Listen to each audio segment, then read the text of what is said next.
Today we're going to talk about reaction mechanisms, which you can find in section 13.6 in your textbook. So usually we draw a reaction with a balanced equation, and you don't really think about how we get from the reactants to the products. And so today what we're going to talk about is how that actually happens, because usually, not always, but often it happens in a series of more than one step.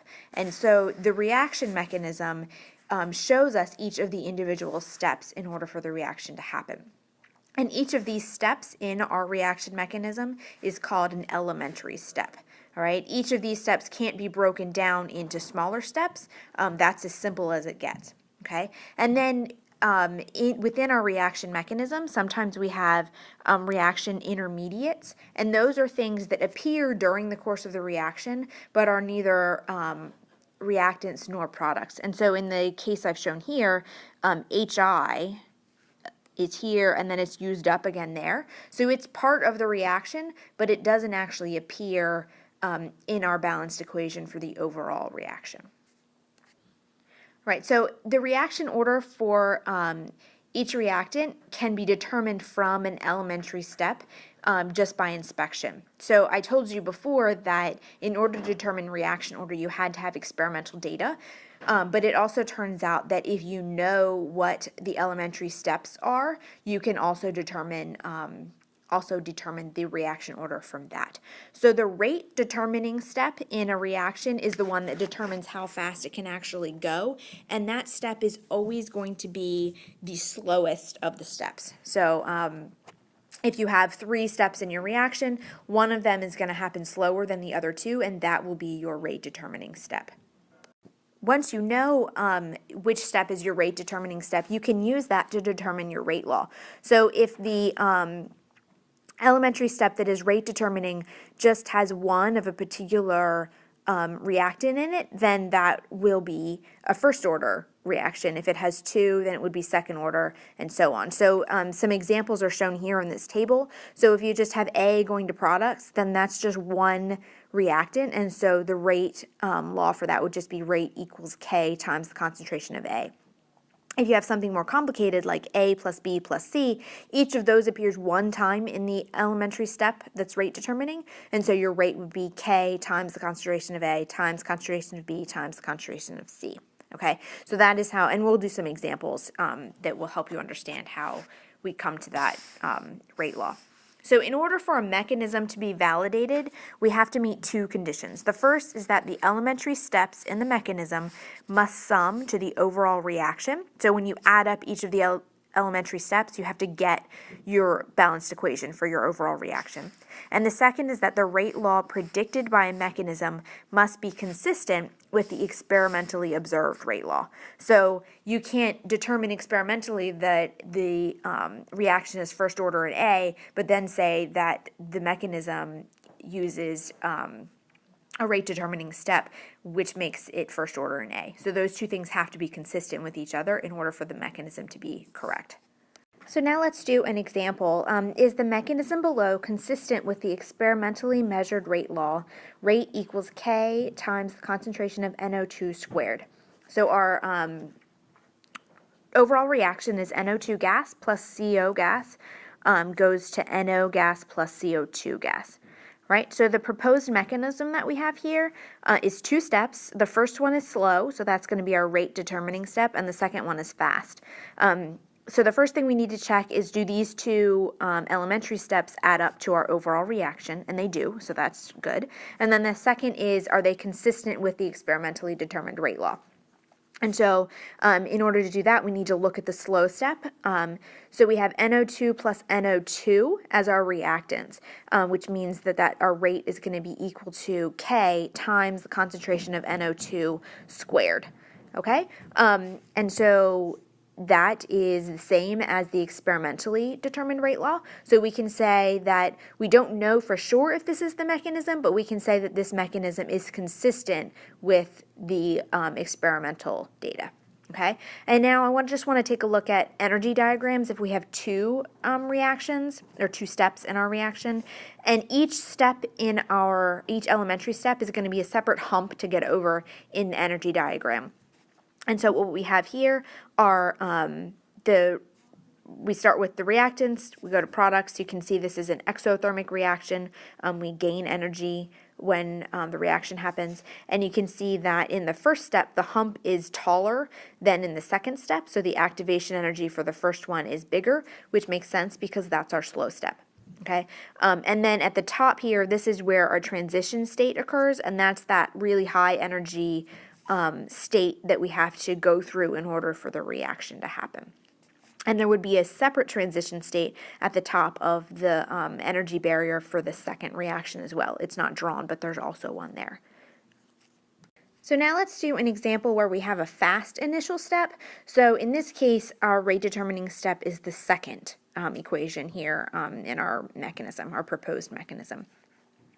And so if we're determining the mechanism for this reaction, 2H2 plus 2NO gives 2H2O plus N2, the one down here at the bottom, right there. That is the sum of these three reactions. So that check there. Okay, so the next thing we need to do is write the rate law. And so if the second step here is our rate determining step, then we get the rate is equal to K2, and we're just calling it K2 because it's the second reaction of the three, times the concentration of H2 times the concentration of N2O2. That seems perfectly reasonable. So why doesn't it work? And the answer is because N2O2 is an intermediate and is not present in our overall reaction. So we can't measure the concentration of it because it's never observed. It is produced in step one and then it is used up in step two, and so we never see it in terms of a reactant. So that won't work. So what can we do to fix that? And the answer is that if we have a fast first step, we can assume that it reaches equilibrium because you get a backup waiting for that second step to happen because it's the slow step. We covered equilibrium a little bit in honors chemistry, and it's our whole next unit, so don't worry too much if you don't remember that much about it.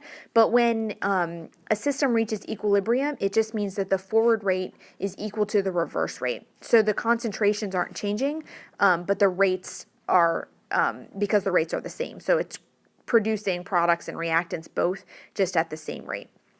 Okay, so for the sake of this chapter, all you need to do is be able to write a rate law for both the forward reaction and the reverse reaction for step one. So if we take a look at step one, the rate law for that would be K1, which is the forward for the first reaction, is NO squared because we have two NO molecules in that first step. And then the rate of the reverse reaction, in this case, we're just going to use the products. So the only product we form is N2O2, and there's just one of them, so it'll just be first order in that case. And then the rate constant, we're just going to call K minus 1. This is just convention. It's the reverse, which is why it's minus, of the first elementary step.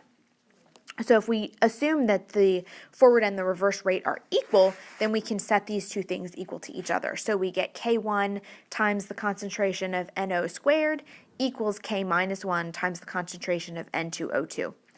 Now, N2O2 is the part we don't want, so that's what we're going to solve for. So if we rearrange our equation, we get N2O2 is equal to K1 divided by K minus 1 times the concentration of NO squared.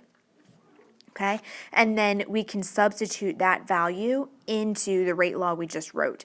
So we end up with K times the concentration of H2 is equal to K1 over K minus 1 times the concentration of NO2 squared. Now we have three different Ks here, so we're just going to replace all of them with the one constant K for our reaction. So you take constants and you multiply and divide, you're still going to get a constant, right? So the overall rate law is going to be written as rate is equal to K times the concentration of H2 times the concentration of NO squared. So now let's look at some experimental data and determine if this mechanism is consistent with experiment. And so I apologize, there's a typo here. This should be just NO kinetics, not NO2, and this should just be NO, okay, because there's no NO2 in our reactant. So if we look at the concentration of H2, when we do a plot of the log of H2 versus time, we get a line, and so remember, a plot with log implies first order kinetics, and our equation that we had is first order in H2, so that looks good. And then for NO kinetics, we have 1 over NO versus time gives us a straight line. That implies that this is second order for NO. So the rate law that we would get from this would be rate times K, rate equals, K times the concentration of H2 times the concentration of NO squared, and that's exactly what we got. So the proposed mechanism on the previous slide is consistent with the experimental data. Right, finally, I would like to just talk about catalysts really briefly. So a catalyst is a substance that increases the rate of our chemical reaction, but is not consumed by the reaction. So this example that I have here explains how the presence of chlorofluorocarbons, which were outlawed quite a while ago, can result in the production of a chlorine gas atom, which is a free radical, and that speeds up the process of ozone breakdown. So in the graph here, the blue line represents the uncatalyzed pathway. So one hump means that this is a reaction that happens in one single step. It's the only step that there is. And so there aren't multiple elementary steps that we have to think about. It's just one step. However, the red line here has 2 humps in it, and that has those have much lower activation energies than the blue one. And so that happens because of the catalyst Cl. And the elementary steps for that are shown here on the left. And you can see that chlorine is a reactant, but it is regenerated in the products in the second step. And so it doesn't actually appear in our overall equation. And that's what you get with a catalyst. It speeds up the rate, but it doesn't actually appear in the balanced equation. So in this case, the catalyst is the chlorine gas atom, and the intermediate is the product that is formed in the first equation and used up again in the second, so it doesn't appear in the balanced equation either. So in this case, our reaction intermediate is ClO.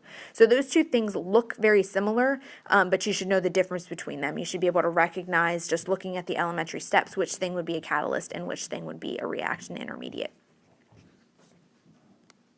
And then the final thing I want to say is just the difference between a heterogeneous and a homogeneous catalyst. So in the case up here, we have a homogeneous catalyst. Everything in our reaction is a gas, and so that's homogeneous. They're all in the same state. There are also examples of heterogeneous catalysts, and those are ones where the catalyst is in a different phase than the reactants. The most common example of this is the solid catalyst that you find in catalytic converters in cars. So in that case, it's usually a semi-precious metal that is present in the catalytic converter that speeds up the reaction. And now the final thing I want to say about catalysts are enzymes. So enzymes are biological catalysts. So they are typically proteins that live or that exist in living organisms that speed up chemical reactions. And they do this, so proteins are very large biomolecules, and they have a particular region called the active site, which is where the reaction actually happens. And then the substrate is the chemical that binds to the enzyme that is actually the reaction for that chemical is what is being catalyzed. So I have carbonic anhydrase as an example here. So one important thing to note about enzymes is they can only catalyze reactions that would happen on their own anyway, but would be much slower.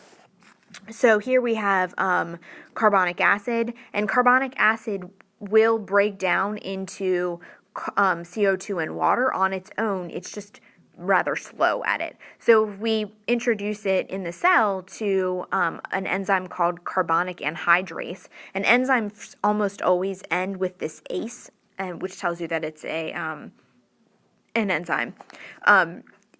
When carbonic anhydrase is present, the carbonic acid breaks down about almost 8 million times faster than it does without the enzyme. So enzymes are super powerful catalysts, and we aren't going to cover them in a lot of detail. You probably learned about them some in biology. If you take AP biology, you will certainly learn about more, and we may do a lab with them at the end of the semester after the AP exam, but you should know what an enzyme is, know that it's a biological catalyst. So that wraps up our discussion of kinetics. We're going to do lots of practice, both in Mastering Chemistry and practice AP questions, so that you can get a really firm grasp on how chemical reactions happen and how we can determine how quickly they happen.